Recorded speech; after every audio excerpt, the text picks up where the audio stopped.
have to say it's always good to be back in Cornwall.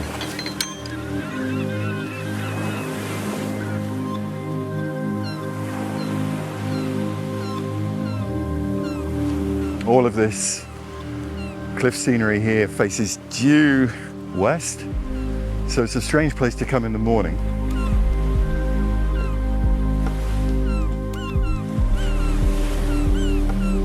But there's quite a lot to be said for it because it's got wonderful rock detail, and that actually reads better in many ways when the light is soft. The west-facing cliff is in deep shadow. The tide has been in, probably high just about an hour ago, so everything's freshly washed. Morning sunlight streaming over the edge of the cliff and striking these remarkable sea stacks just to the north. That makes quite a striking scene. So I think I might have a little look at that.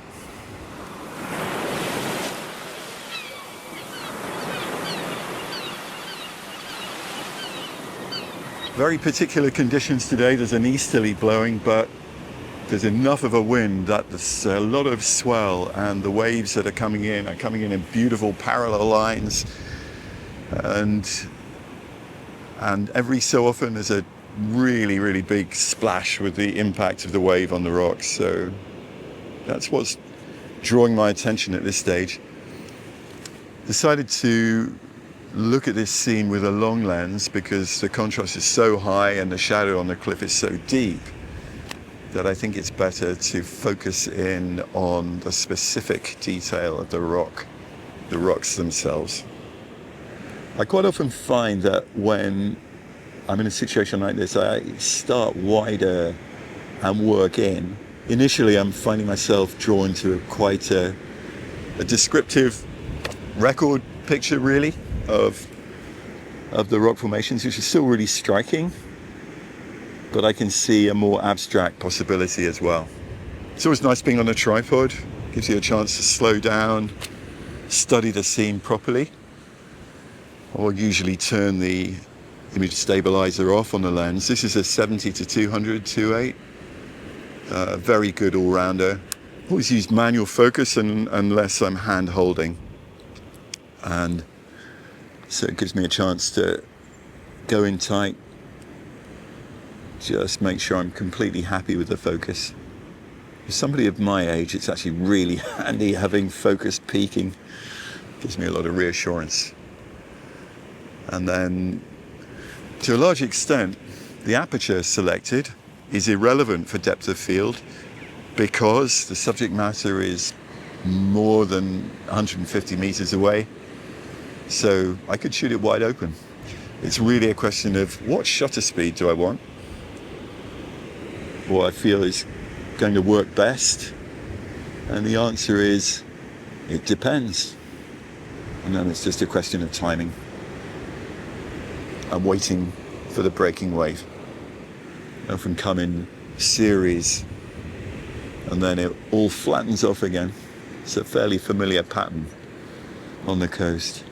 I'll probably work on that for a little while, and then what I'm seeing I want to explore is the gap between the rocks,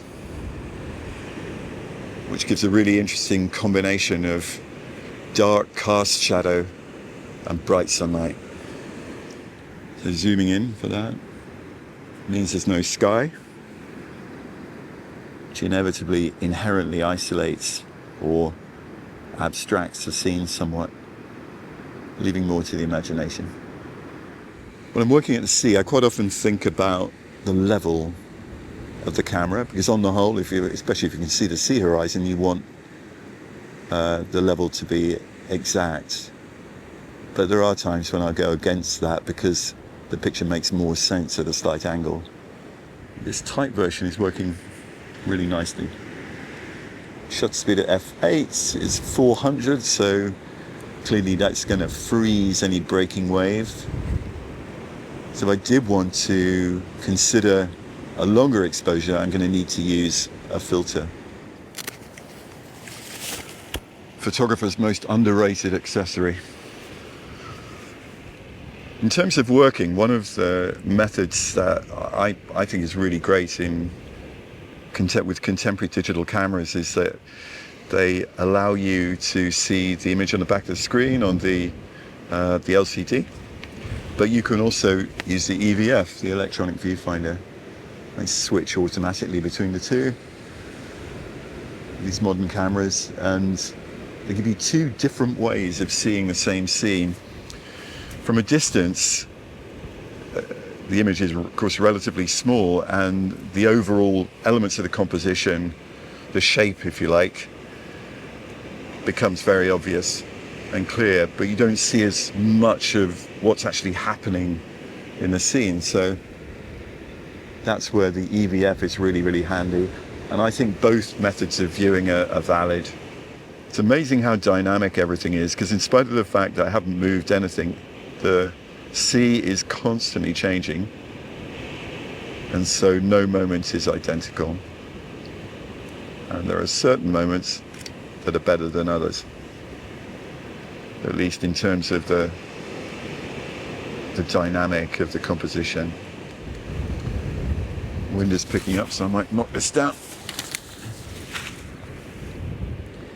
Now, I think my final effort here is to see if this idea lends itself to a longer exposure. And this is probably where I find I haven't brought the right ring with me. No, I have. That's good. 77mm thread. See if a polarizer does much. It does darken down the sea a little.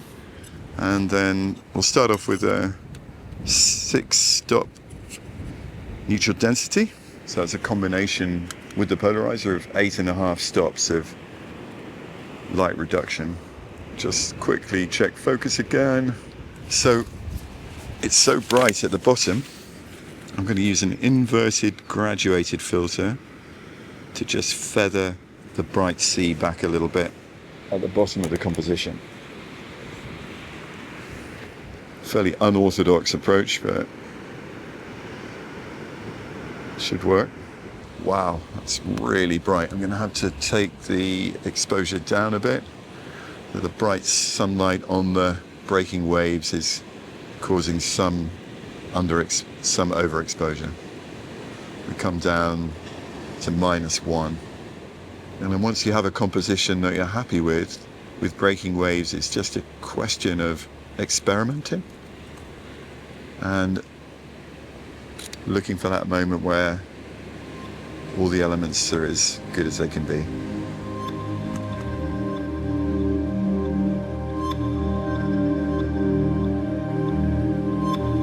So I started actually really relatively wide at the 70mm end of this lens and made a sharp picture at normal shutter speeds. Felt that it lacked a little bit of atmosphere, I think, especially with that high tide. So then I went in tighter and found a more abstract view, which seems to have worked really pretty well. But I felt that the water frozen didn't really add much, and used a longer shutter speed, and that's when the picture for me really started to come together. The variations, as I'm looking through them now, I can see every single one is different, and all the while the tide is starting to retreat, and this is one or two where it really works nicely. There's a combination of waves breaking the background. It almost looks like the clouds flowing through the gap because they're soft. And all the while the sea is slightly retreating.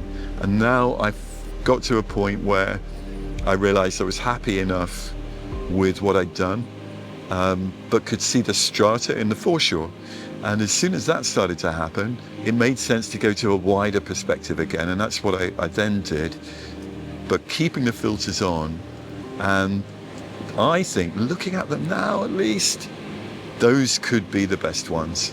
So they have the context of the landscape, and yet they've also got the mystery of the moving water and the strata of the foreshore and the waves breaking, and all of that actually It works pretty well in spite of the harshness of the sun, but the textures in the rock are just so good that all in all, I think it's a pretty satisfactory session. Well, my expectation was to drop down onto the beach next to have a look at the undercliff, but I've just spotted that there's, I think, a possibility of shooting a retreating tide from the cliff top here. And I think that could be visually just really, really intriguing. So I'm going to check that out first.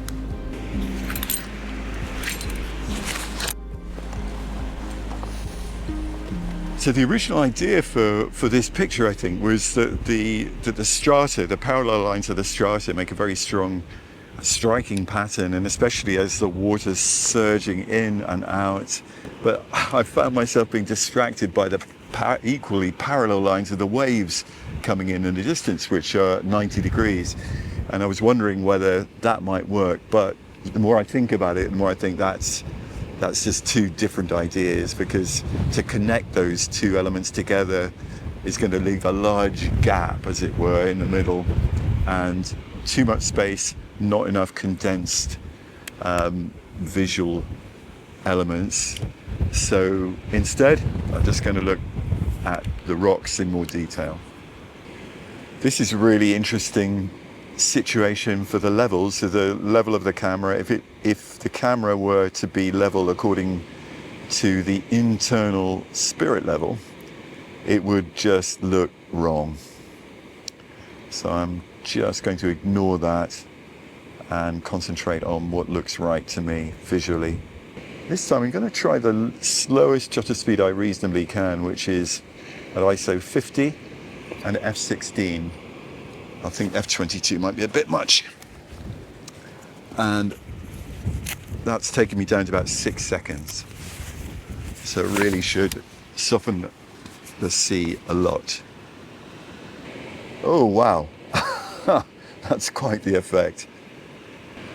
With a shutter speed of this length, and with obviously having no control over the waves or how they break, it's all very, very experimental. But it's a lot of fun, and it's creating a very interesting maelstrom effect in the sea. I'm always particularly intrigued by the effect of backwash, when the wave is broken and it retreats through the rocks, and when it does so, it leaves these wonderful fluid patterns, and that worked really well there. So I'm quite excited to see these. I'm also going to give myself a little bit more sea, a little bit less rock. Small variations in composition sometimes make a big difference.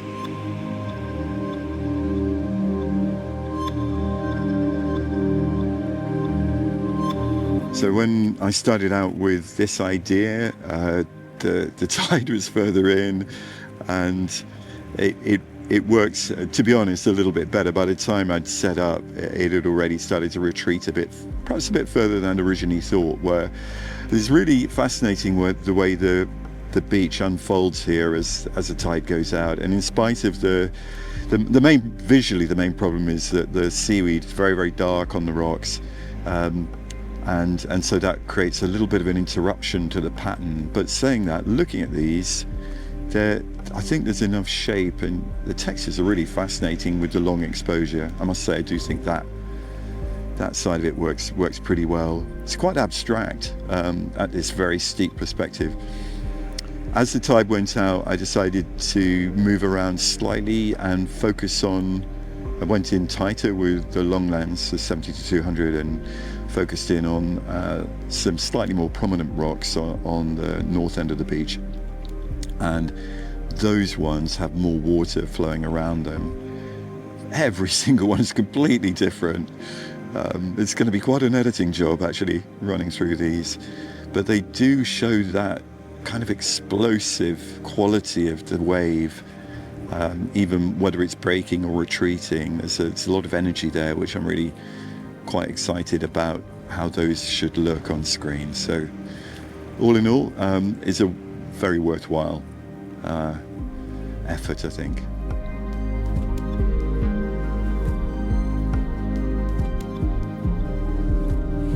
I've been to this spot many times before and never taken a photo, so it's quite strange to come here today in what is ostensibly not easy lighting conditions and find that everything's come together in a way that's really surprising. And in a way, I think that's the key to being creative, is to be able to be open-minded about what you're seeing. That everything I'm looking at here is in the shadow, lit by this huge softbox of the blue sky behind me and to the right. And the coolness of that blue cast is absolutely compelling. But really what's driving the creative process is a desire to make connections here. So the cliff face itself is very broken. It's this extraordinary sedimentary, that's actually a metamorphic rock strata, broken and eroded, of course, very rapidly over time, but doesn't seem that way to us in our human lifetimes. But we were watching the waves breaking on the cliff yesterday, and as a reminder of just how powerful the sea is, constantly changing. And so there's a brokenness about it, but at the same time, there's beautiful structures within it, and colors and textures.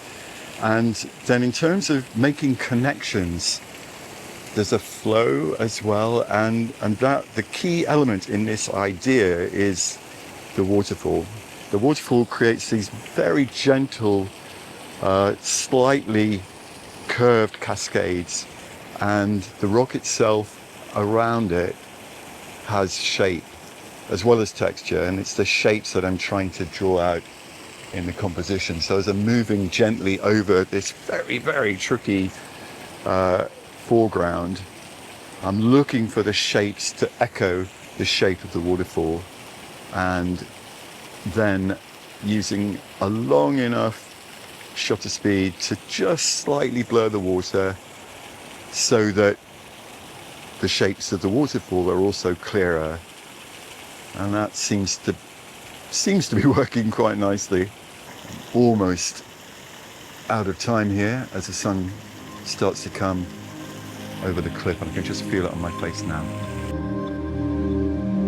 I think one of the things that it really works in my favor, I think, in a situation like this, is that I'm not really a very strategic photographer. I try to leave myself open to whatever I see that's happening. So when I came around the corner, there was, having come down onto the beach, I could see that there was the shaded area, which I knew might at least offer the possibility for some nice rock details. And then the waterfall caught my eye, and then that became the focus of an idea. And so I go back to the beginning. I can see that the original idea is actually really pretty good, with where I've combined the strata as a kind of terrace at the bottom of the composition, the vertical, and then there's a nice curving shelf where the cliff is undercut, and that relates visually, I think, really well to the waterfall. And there's no sunlight in the picture at all, but that reflected light from the sky is very cool, and it's giving a wonderful luminescence to it. And as I go through the sequence, I can see I'll try variations with horizontals, some of which actually work quite well and show a bit more of the context, but in many ways not necessarily quite so condensed. And then I crossed over to the other side of the waterfall and was able to come up with a different idea. And I think they work differently because I'm no longer connecting the shapes of the cliff face in the same way that I was previously, but nevertheless the strata are perhaps even better revealed. It's a good example of a complex, richly, highly contrast scene. You know, friends of mine often say, "Oh, it's a beautiful day today. You must have had a great time out with your camera." Well, those are usually the days when there's no clouds. However, you can still take pictures, and I'm hoping that these will show that it's possible. Generally speaking, on days with blue sky, the sunlight is so hard and so unyielding that it's really destructive, creating these strong cast shadows where the shadows themselves are almost featureless and very, very cold. And then So it makes it very difficult to make pictures. But there are also occasions when there are certain kinds of textures and subjects which are quite well revealed by that harsh lighting. And I think that these rocks here might be a subject of that kind. For one thing, the hard sunlight is really bringing out the color in these surfaces, and it's maybe it's the geology, but maybe it's also the living lichens or whatever it is that's coating the rocks. But it's quite a beautiful color, very subtle shade of green, and then olivey, orangey browns underneath it. And I'm just wondering if I can make a picture which shows the beauty of that texture, the smooth tones, in spite of the sunlight, or maybe even because of it. By keeping things fairly tight, I can utilize the reflected blue of the sky on a pool, in fact there is a pool, but there's also a little stream or rivulet going out towards the sea, and that's creating quite an interesting color contrast as well. So I think there could actually be a composition here, having to use the forms of the rock in quite a strong way to create enough shape to make the composition work. And it's so bright, I'm going to handhold it. And I might even be outrageous and use autofocus. The color's actually really something. Landscape photography in a lot of ways is giving shape and life to inanimate life forms. Then it's a good challenge. Well, I feel I'm breaking all my own rules here, not using a tripod. However, I think that's a really worthwhile exercise. On the face of it, these really shouldn't work at all, but I think that the concept is it's actually quite good. It's quite a satisfying abstraction. The colours certainly emerge well, and actually the modelling of the bright sunlight with these smooth rocks and shapes is quite pleasing. So I'm reasonably optimistic that I'll have something there that I can use. Well, having made a picture which I hope will work in the sunlight, I think it'll be fun to just get back into the shadows fairly soon. And on this side of these huge sea stacks, there should be large areas of shadow. It's really fascinating that when you're in a situation like this, where the sunlight is very, very strong, middle of the day, generally not the right time to photograph, but you see the shadows, and the shadows, as you glance from the sunlit area to the shadows, you realize just how blue the shadows are. And there's a very simple reason for that. That is because they're being lit by the blue sky alone, with maybe a little bit of reflected light from the cliffs here, but most of the light is the blue sky. And that blueness can often be a gift photographically. Edge zones are very good for details frequently, and where the sand and the rocks meet one another, there's often areas where there's little patterns, and there's that wonderful natural color contrast between the warm color of the sand and the blue of the rocks. And blue is absolutely right, that is the color that it is, especially in this deep shadow. This dark rock face here is a very strong feature, and there's no avoiding it. So if I'm going to make a picture here, I will have to find a way of incorporating it into the composition.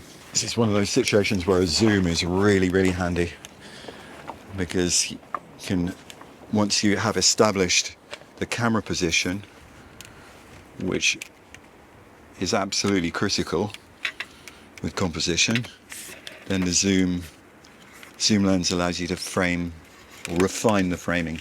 The textures of the stones are really lovely.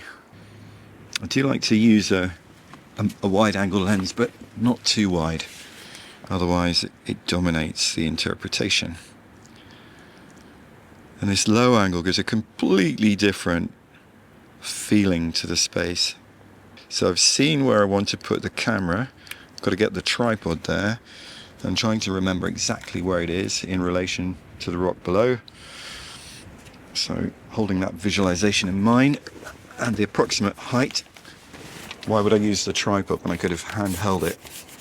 Well, mainly because it's relatively dark and I'd rather use the base ISO, and I'd rather have the control of the tripod. It forces me to, or gives me the opportunity, I should say, to put every detail in its final place. Focus, and this is going to be a tricky depth of field question, but with this lens, such a beautiful lens, that I'm confident that if I focus correctly without focus stacking, it'll give a beautiful result. With the soft light images, the concept is this: there's a kind of curious shaped Picasso-like face as the 4 or 5 rocks that are isolated in the sand, and I find that relatively humorous. I'm not sure if anybody else will pick up on it, but then the images which follow on, where I got closer and lower, are more, to me, are more immersive and capture the forms of the pebbles, the beauty of the pebbles better. And I see some structure within the composition that actually works really well. So although they're subtle, very subtle with that cold blue light, as you look at them, I think you can enjoy the textures, or I'm doing so now. When I zoom in, I was certainly concerned about depth of field actually, because having to stop down so much. I can see that in the extreme foreground and in the extreme background, things are soft. There isn't that much fine detail, but the forms are still clear. And the reality is, most of us never look at an image printed at 100%. It's always going to be significantly less magnification than that. And where it is sharp, it's very, very sharp. So I'm reasonably confident that that will work really nicely without having to focus stack. And the colors are beautiful.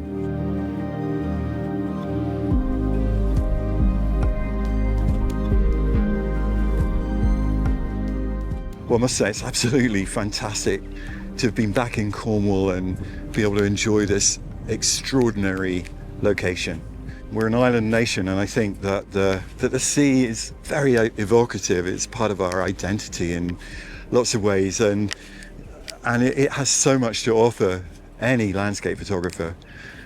The colours and the textures, of course, and the fact that as the tide ebbs and flows twice a day, it leaves something that's wild and beautiful, both the sand and the ancient rocks which have been eroded for thousands, in fact millions of tidal cycles and thousands of gigantic storms over the centuries. And that history too that we associate with the coast, with our own island nation's identity, is very evocative and meaningful to me. It's a wonderful place to be, and even when there's blue sky, bright sunlight, it's far from ideal for photography.